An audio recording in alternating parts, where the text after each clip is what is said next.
Jeddah എയർപോർട്ടിൽ പുതിയ launch തുറന്ന് എമിറേറ്റ്സ് വിമാന കമ്പനി. അത്യാഡംബരങ്ങളോടെ നിർമ്മിച്ച lounge first class, business class, Skyward യാത്രക്കാർക്ക് ഉപയോഗപ്പെടുത്താനാവും. കമ്പനിയുടെ 35ാം വാർഷികത്തിന്റെ ഭാഗമായാണ് ലോഞ്ച് തുറന്നത്. ദുബൈക്ക് പുറമെ മിഡിൽ ഈസ്റ്റിൽ എമിറേറ്റ്സ് തുടങ്ങുന്ന ആദ്യത്തെ സ്പെഷ്യൽ ലോഞ്ചാണ് ജിദ്ദയിലെ കിങ് അബ്ദുൽ അസീസ് ഇന്റർനാഷണൽ എയർപോർട്ടിൽ ഒരുക്കിയിരിക്കുന്നത്.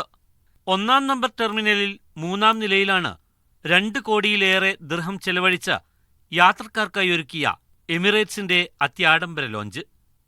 എയർബസ് A380 വിമാനങ്ങൾക്കുള്ള ഡിപ്പാർച്ചർ ഗേറ്റ് നമ്പർ A38 സമീപമാണ് പുതിയ lounge. First class, business class, Emirates Skyward golden, platinum വിഭാഗം യാത്രക്കാർക്കും ലോഞ്ച് ഉപയോഗിക്കാനാവും.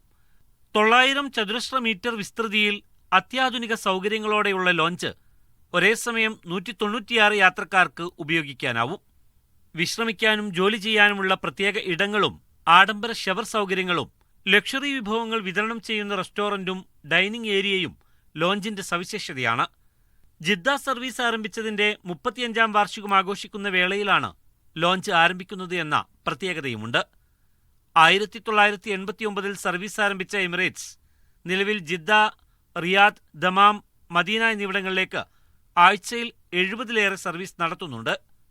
എയർബസ് 380 ഇനത്തിൽപ്പെട്ട വിമാനങ്ങൾ ഉപയോഗിച്ച് പ്രതിദിനം 3 സർവീസ് വീതം നടത്തുന്നുണ്ട്. Sabith Saleem, media 1, Jeddah.